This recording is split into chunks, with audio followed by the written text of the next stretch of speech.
नमस्कार मित्रांनो, इतिहास विभागामध्ये आपलं स्वागत आहे. मी प्राध्यापक A.N. डिंबर, इतिहास विभाग, सिन्नर महाविद्यालय.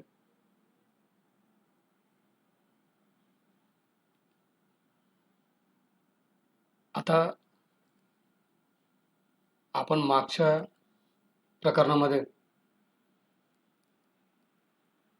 प्रकरणामध्ये आपण सुलतानशाही सत्तेची स्थापना ह्या पहिल्या प्रकरणावर चर्चा केली. आता आपल्याला जे दुसरं प्रकरण ज्याच्यावर आपल्याला चर्चा करायची आहे, त्यामध्ये आपल्याला जे काही प्रकरणाचं टायटल दिलेलं आहे, दिल्लीचे सुरुवातीचे सुलतान आणि त्यांचे योगदान. यापूर्वी अगोदरच्या पहिल्या प्रकरणामध्ये आपण दिल्लीमध्ये सुलतानशाही सत्तेच्या स्थापनेचा आढावा घेतला.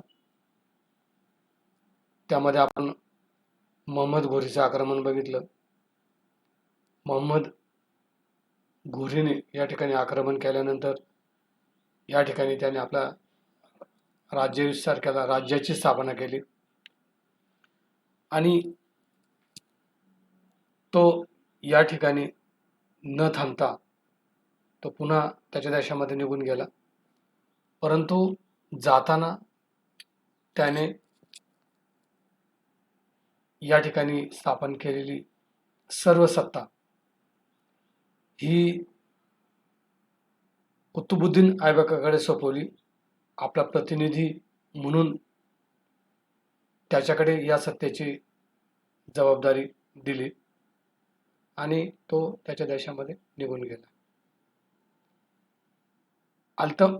कुतुबुद्दीन ऐबक सत्तेवर आल्यानंतर आपण पाहिलं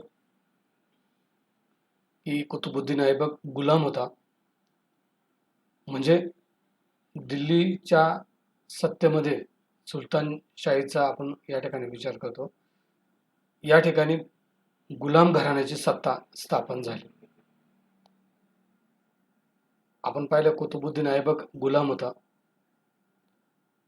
त्याने पाहिलं आपण 4 वर्ष या ठिकाणी सत्ता सांभाळली आणि मग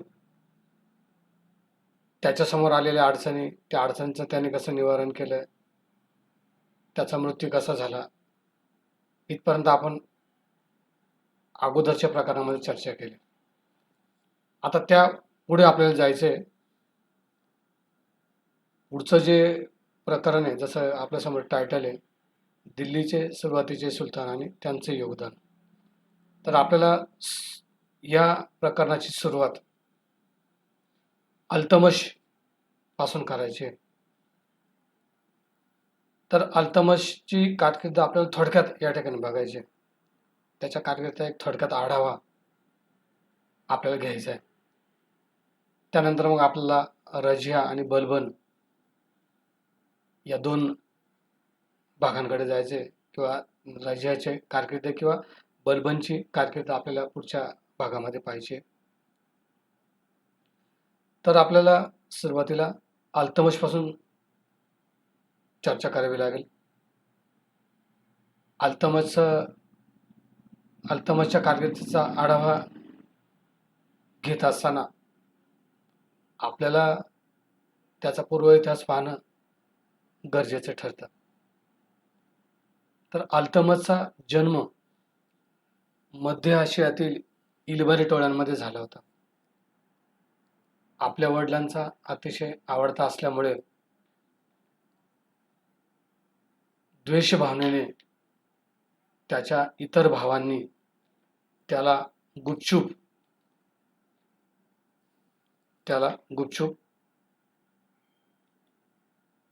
एका जलालुद्दीन नावाच्या श्रीमंत व्यापाऱ्याला विकून टाकले. त्यांच्याकडून पुढे ऐबकाच्या पदरी त्याचा प्रवेश झाला. अतिशय व्यवहार चतुर, लष्करी ज्ञानामध्ये तरबेज असल्यामुळे ऐबकाने त्याला अश्वशाळेचा प्रमुख बनवले आणि थोड्याच कालावधीमध्ये त्याच्यावर विश्वास व्यक्त करून त्याला बदायूंचा सुभेदार म्हणून त्याची नेमणूक केली. एवढंच नाही तर अल्तमशवर त्याचा खूप प्रभाव होता आणि म्हणून अल्तमशने त्याच्या कर्तृत्वाचा विचार करून त्याला या ठिकाणी आपली मुलगी देऊन त्याला जावई करून घेतले आणि अशा रीतीने अल्तमशचा वनवास संपून तो सुलतानाचा अतिशय आवडता बनला. पुढे इसवी सन 1210-11 मध्ये ऐबकाचा अचानक मृत्यू झाला. त्याच्या मृत्यूनंतर दिल्ली साम्राज्यातील ऐबकाच्या अनुयायांमध्ये फार मोठी खळबळ उडाली. साम्राज्याच्या हिताच्या दृष्टिकोनातून आमिरांनी ऐबकाचा मुलगा आरामशहा याला गादीवर बसवले. आता हा जो आरामशहा होता, या आरामशहाला सत्ता दिल्यानंतर त्याच्यात कर्तृत्व नसल्यामुळे त्याला राज्य नीट चालवता आलं नाही. त्यामुळे राज्यात सर्वत्र गोंधळ निर्माण झाला, अव्यवस्था निर्माण झाली आणि म्हणून दरबारातल्या आमिरांनी कुतुबुद्दीनचा जावई बदायूं प्रांताचा राज्यपाल अल्तमश याच्याकडे याला राज्याची जबाबदारी सांभाळण्याची विनंती केली. अल्तमशने ती जबाबदारी स्वीकारली. अल्तमशने आरामशहावर चढाई करून राज्य हस्तगत केलं आणि सुलतान शामसुद्दीन अल्तमश ही पदवी धारण करून त्याने स्वतःचा राज्याभिषेक करून घेतला. आता तो सत्तेवर आला, त्याचं राज्यारोहण झालं. प्रश्न तिथे संपलेला नव्हता. आपण पाहिले की तो सत्तेवर येण्यापूर्वी सर्वत्र गोंधळ आणि असंतोष निर्माण झालेला होता आणि मग अशा परिस्थितीमध्ये त्याने सत्ता आपल्या ताब्यात घेतलेली होती. सत्ता ताब्यात आल्यानंतर त्याची पुढची वाटचाल इतकी काही सोपी नव्हती. त्याच्यापुढे अनेक अडचणी होत्या. तर त्याच्या पुढे ज्या अडचणी आल्या त्या कोणत्या अडचणी होत्या आणि त्या अडचणींचं निवारण त्याने कसं केलं याचा पण आपल्याला या ठिकाणी विचार करणं गरजेचं आहे. त्याच्यापुढे पहिली अडचण होती तुर्की सरदार. दिल्लीच्या साम्राज्यामध्ये अनेक कुतुबी आणि तुर्की अमीरांना अल्तमशची सत्ता मान्य नव्हती. का मान्य नव्हती? कारण अल्तमश हा गुलामांचा गुलाम असल्यामुळे त्याचे सिंहासनावरून उच्चाटन करण्यासाठी ते प्रयत्नशील होते. दुसरा एक मुद्दा त्याचा आपल्याला या ठिकाणी विचार करता येईल ते म्हणजे साम्राज्याचं विभाजन. आरामशहाच्या गोंधळामुळे ऐबकाच्या साम्राज्याचे 4 राज्यामध्ये विभाजन घडून आले. त्या ठिकाणी 4 प्रतिस्पर्धी, एक कुबेचा, दुसरा एल्डोज, तिसरा अली इस्माईल आणि चौथा अली मर्दान खान. तर ह्या सगळ्यांचं उच्चाटन करणं गरजेचं होतं. त्याचबरोबर राजपुतांचा प्रश्न होता. राजपुतांचा बंदोबस्त करणं गरजेचं होतं. राजपूत सरदारांनी आपण पाहिलं, अल्तमशच्या राज्यारोहणाच्या वेळची परिस्थिती आपण पाहिली. ती जी काही गोंधळाची परिस्थिती निर्माण झाली होती, त्याचा फायदा राजपूत सरदारांनी घेतलेला होता आणि दिल्लीची सत्ता त्यांनी झुगारून दिली होती आणि आपले स्वतंत्र राज्य त्यांनी स्थापन केले. म्हणजेच सुलतानशाही राज्याचं या ठिकाणी विभाजन झालं, अनेक स्वतंत्र राज्य स्थापन झाली आणि म्हणून ही जी काही स्वतंत्र स्थापन झालेली राज्य होती ती पुन्हा साम्राज्यामध्ये विलीन करणं गरजेचं होतं. हा एक प्रश्न अल्तमश समोर होता. त्यानंतर बंगालमध्ये खिलजींचा बंदोबस्त करणे गरजेचं होतं,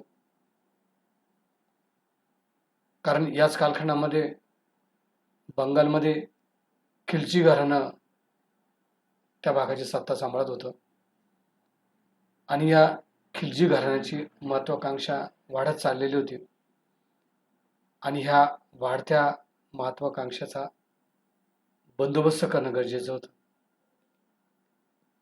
तर हा एक प्रश्न त्या अल्तमश समोर होता.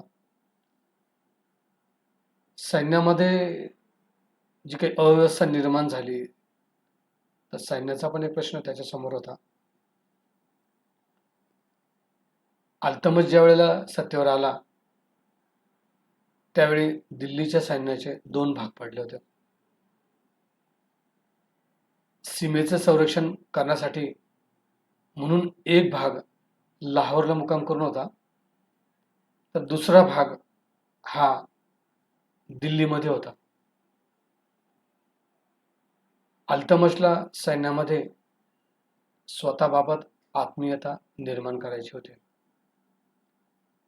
गझनी, पंजाब आणि लाहोरमध्ये जुने एल्डोज आणि कुबेजा सारखे सरदार विरोधी वातावरण तयार करत होते.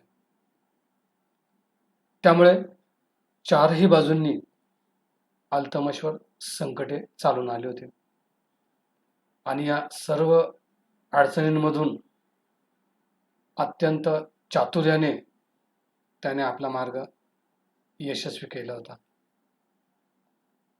तर अशा अनेक अडचणी त्याच्यासमोर निर्माण झालेल्या होत्या. तर ह्या अडचणींवर त्याने कशा पद्धतीने मात केली किंवा ह्या अडचणी त्याने कशा पद्धतीने सोडवल्या, त्याचा पण आपल्या ठिकाणी विचार करता येईल. तर अडचणींवर मात करत असताना पहिला मुद्दा आपल्याला या ठिकाणी 40 गणित संघटनेच्या संदर्भातला घेता येईल.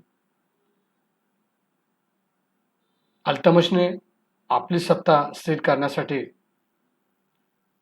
आपल्या विश्वासातल्या 40 निवडक गुलामांची एक नवीन प्रबळ संघटना 40 गणी या नावाने निर्माण केली. या संघटनेतून त्याने मोठमोठ्या जागांवर आपली माणसं नेमली. त्याचबरोबर कुतुबी आणि तुर्की सरदार जे होते त्यांना काढून टाकलं. पुढे या संघटनेचं महत्त्व इतकं वाढलं की सुलतान त्या संघटनेच्या हातातील कळसूत्र बाहुली बनलेला दिसतो. त्यानंतर सुलतानाने सर्वप्रथम मुईजी आणि कुतुबी या सरदारांचा बंदोबस्त केला. दिल्लीजवळ आपलं सैन्य एकत्र करून या सरदारांचा त्याने बंदोबस्त केला. त्याचा परिणाम असा झाला की तुर्की आणि कुतुबी सरदारांनी अल्तमशची सत्ता मान्य केलेली होती.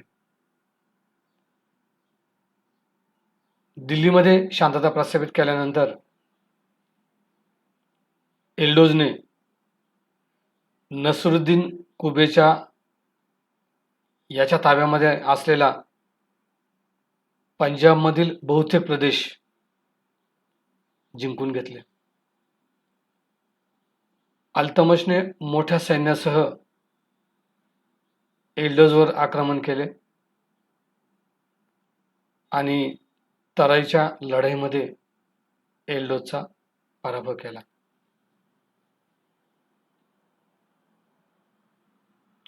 त्याच्यापुढे कुबेच्याचा प्रश्न होता. हा जो कुबेचा होता याची सिंधू आणि मुलतानवर सत्ता होती. अल्तमशने त्याचा बंदोबस्त करण्याचा निश्चय केला. अल्तमशने त्याच्यावर चारही बाजूने हल्ला केला आणि त्यामुळे कुबेचा गोंधळला आणि ह्या गोंधळलेल्या कुबेच्याने त्या ठिकाणी असलेल्या भक्करच्या किल्ल्यामध्ये आश्रय घेतला. परंतु किल्ल्याला सुद्धा अल्तमशने वेढा दिला आणि किल्ल्याला वेढा पडल्यामुळे तो घाबरला आणि घाबरून त्याने सिंधू नदीत उडी टाकली आणि त्यातच त्याचा मृत्यू झाला. अशा रीतीने जुन्या प्रतिस्पर्धींचा बंदोबस्त करून पंजाब, लाहोर, सिंध आणि मुलतान हे प्रदेश आपल्या वर्चस्वाखाली आणण्यात अल्तमश यशस्वी झालेला होता. पुढे बंगालमध्ये खिलजींचा प्रश्न होता. आपण पाहिलं की खिलजीच्या महत्वाकांक्षा त्या ठिकाणी वाढलेल्या होत्या आणि म्हणून बंगालमध्ये जे काही खिलजी घराण्यांचं वर्चस्व वाढत होतं, महत्वाकांक्षा वाढत होत्या, त्याचा बंदोबस्त सुद्धा त्याने केला. त्या ठिकाणी असलेला अली मर्दान खान हा अतिशय जुलमी असल्यामुळे जनतेला त्याची सत्ता नको होती. या संधीचा फायदा घेऊन अल्तमशने इसवी सन 1255 मध्ये बंगालवर आक्रमण केलं आणि तो प्रांत जिंकून घेतला. परंतु अल्तमशची पाठ वाढल्याबरोबर खिलजीने पुन्हा तो प्रांत जिंकून घेतला. त्यामुळे इसवी सन 1226 मध्ये बंगालवर आक्रमण करून तो प्रांत दिल्ली साम्राज्याला जोडण्यात आला. आपण पाहिले की राजपुतांचा प्रश्न त्याच्या पुढे होता आणि त्याचा बंदोबस्त सुद्धा त्याने केला. आपण पाहिले की कुतुबुद्दीन ऐबकाच्या मृत्यूनंतर जी काही गोंधळाची परिस्थिती निर्माण झाली होती, त्या गोंधळाच्या परिस्थितीचा फायदा उचलून उत्तरेकडील राजपूत राजे स्वतंत्र झालेले होते आणि ही सर्व राज्य अल्तमशने परत जिंकून घेण्याचं ठरवलं आणि पुढे त्या ठिकाणी त्याने धोरण आखलं आणि हा प्रश्न त्याने सोडवला. इसवी सन 1226 मध्ये रणथंबोर आणि मंदोर, त्याचबरोबर 1229 मध्ये जालोर, अजमेर, नागौर ही राजपूत राज्य त्याने जिंकून घेतली. आपण पाहिलं की त्याच्यापुढे कशा अडचणी निर्माण झाल्या, कोणकोणत्या अडचणी निर्माण झाल्या आणि मुत्सद्देगिरीच्या पराक्रमाच्या जोरावर त्याने त्या अडचणींवर कशी मात केली ती आपण पाहिली. अल्तमशच्या कारकिर्दीतली अत्यंत महत्त्वपूर्ण घटना म्हणजे इसवी सन 1228 मध्ये त्याच्या राज्याला खलिफाकडून कायदेशीर मान्यता प्राप्त झाली. म्हणजे आपण जर त्यावेळेचा त्या कालखंडाचा जर विचार केला तर बगदादचा जो खलिफा होता त्यांच्या धर्माचा हा सर्वोच्च धर्मगुरू होता. जगामध्ये जिथे जिथे मुस्लिम राज्याची स्थापना झाली असेल त्या मुस्लिम सत्तेला खलिफाची मान्यता आवश्यक होते. आणि त्यावेळेचा जर आपण विचार केला जर खलिफाची सत्ता त्याला खलिफाची जर मान्यता त्याला नसेल तर बऱ्याचदा लोक ती सत्ता मान्य करत नव्हते.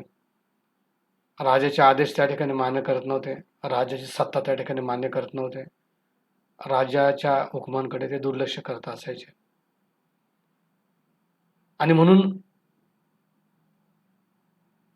जी पण सत्ता असेल मुस्लिम सत्ता त्या सत्तेला खलिफाची मान्यता मिळणं आवश्यक असायचं.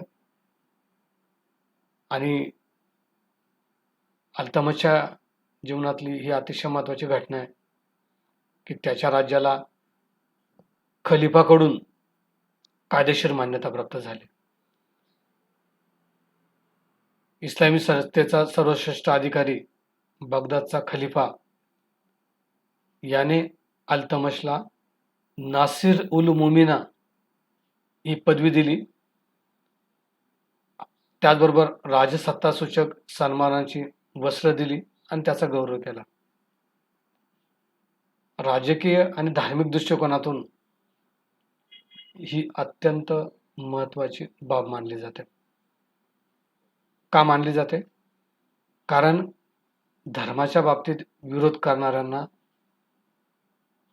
अल्तमशची सत्ता मान्य करावी लागली. कारण आपण पाहिलं की त्याला अनेक सरदारांनी धर्माच्या दृष्टिकोनातून विरोध केलेला होता. आता त्या धर्माचा तो विषयच संपला कारण अल्तमशच्या सत्तेला सर्वोच्च खलिफा त्याची मान्यता मिळाली. आणि त्याचा पहिला फायदा अल्तमशला हा झाला की जे सरदार होते जे धर्माच्या बाबतीत त्याला विरोध करत होते त्यांचा विरोध या ठिकाणी नष्ट झाला. अल्तमशची सत्ता त्यांना मान्य करावी लागली. त्यामुळे अल्तमशच्या राज्याचं महत्त्व आणि गुलाम वंश वाढायला इथून सुरुवात झाली.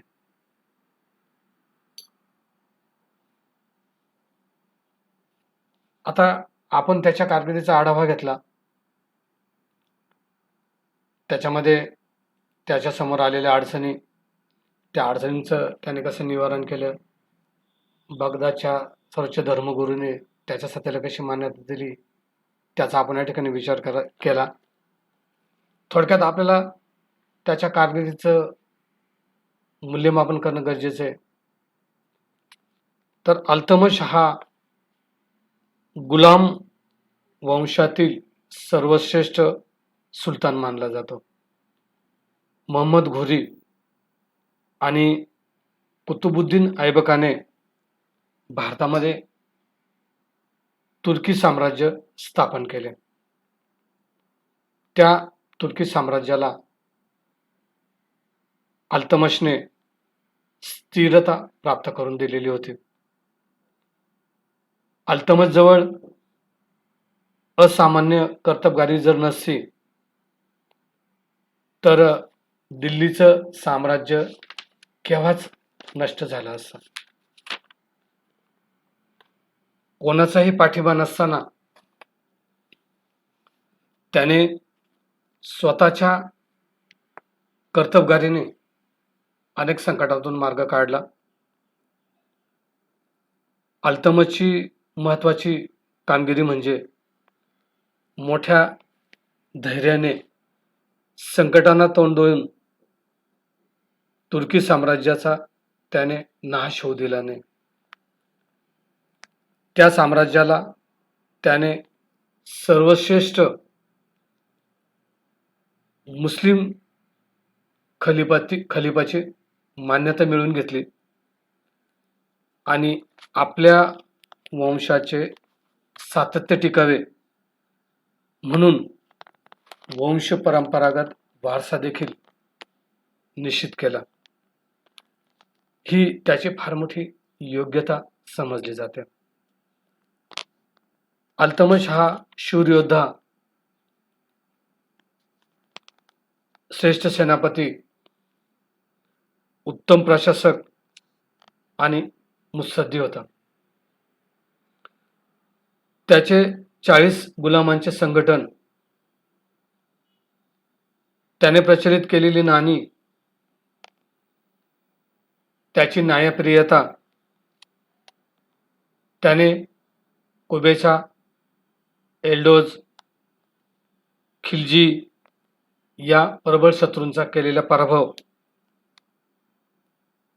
कुतुब मिनार सारख्या स्थापत्येची केलेली पूर्णता, या सगळ्या गोष्टींमधून आपल्याला काय दिसतं, तर ह्या सगळ्या गोष्टी त्याच्या श्रेष्ठत्वाची साक्ष देतात. तो यशस्वी राज्यकर्ता होता. सुरुवातीला जरी तो सामान्य गुलाम होता, तरी स्वतःच्या कर्तबगारीने तो सुलतान या श्रेष्ठ पदापर्यंत पोहोचलेला होता.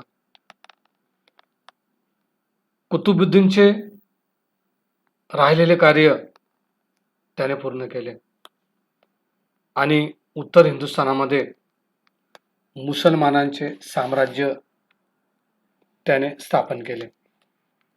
म्हणून काही इतिहासकार अल्तमशलाच गुलाम साम्राज्याचा खरा संस्थापक मानतात.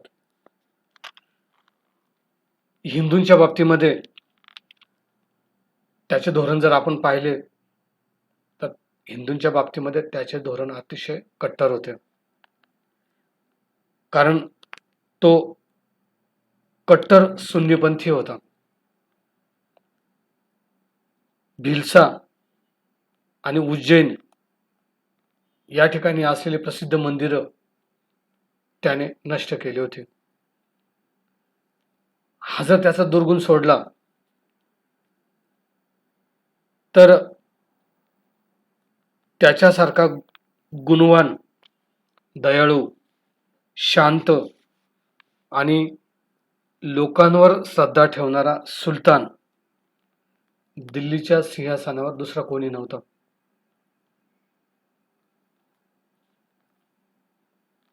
गुलाम घराण्यातील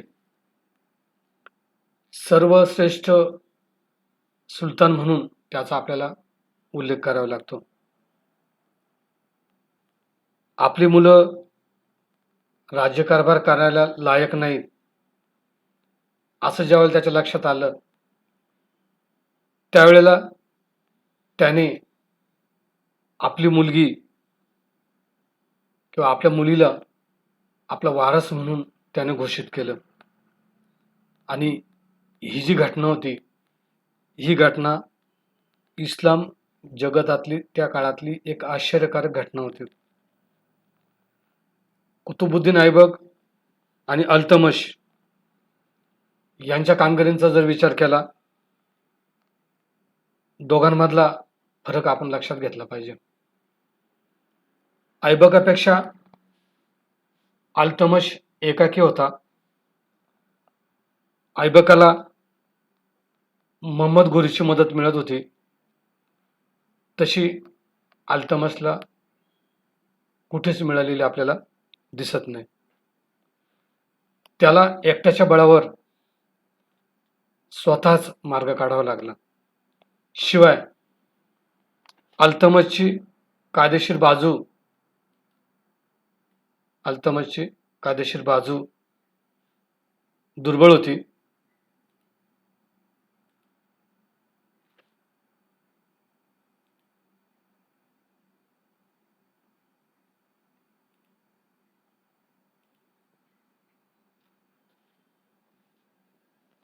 तो गुलामांचा गुलाम होता. त्यामुळे त्याला आपल्या राज्यात आपल्या राज्याला खलिफाची मान्यता मिळवावी लागली. तसेच ऐबकाप्रमाणे किंवा ऐबकाने ज्याप्रमाणे प्रशासनाकडे दुर्लक्ष केले होते, ते अल्तमशला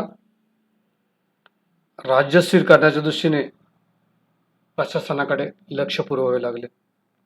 त्यामुळे तो आपले राज्य स्थिर करू शकला.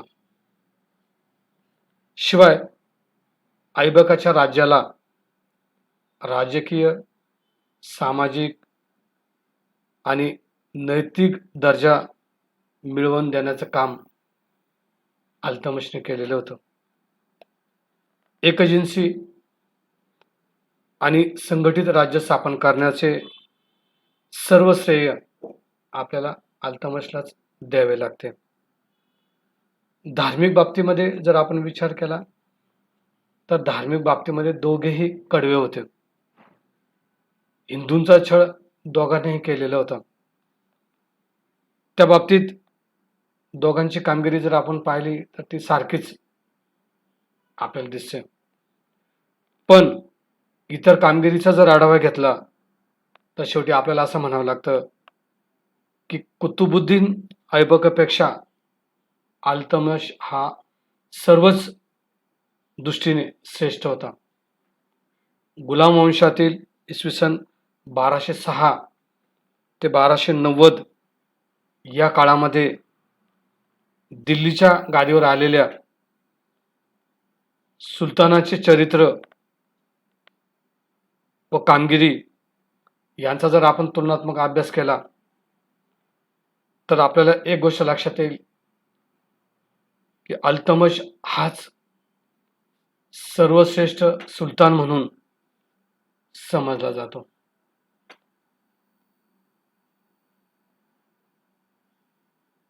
आपण आणखी एक मुद्दा त्याचा या ठिकाणी त्या मुद्द्याची आपण चर्चा करू शकतो.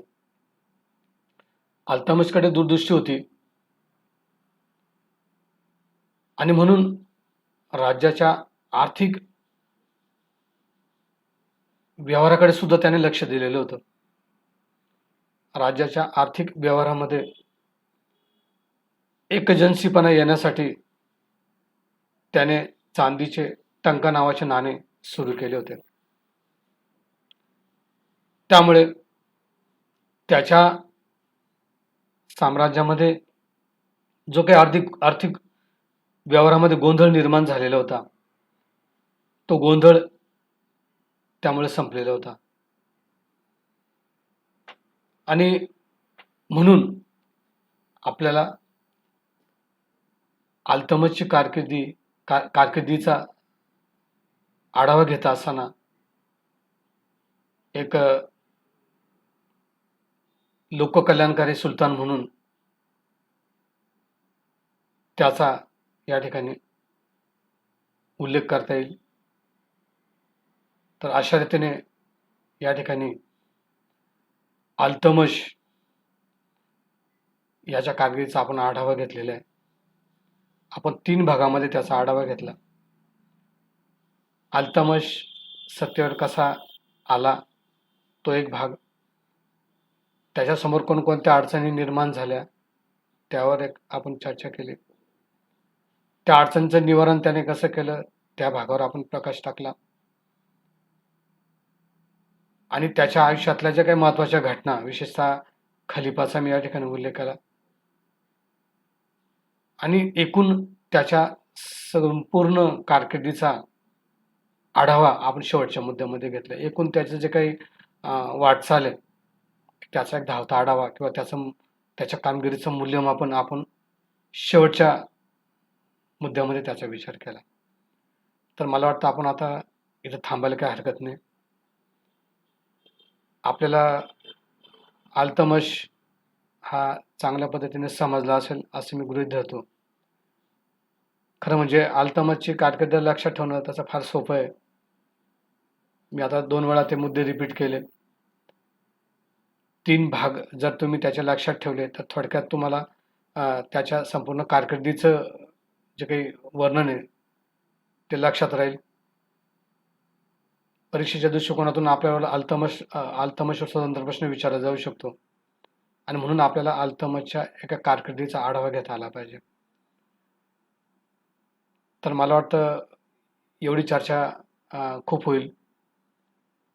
यानंतर पुढच्या भागाकडे आपण जाऊ. पुढे आपल्याला रझिया हिच्या कारकिर्दीचा आढावा घ्यायचा आहे. तर त्यासाठी आपण इथे थांबूया. धन्यवाद.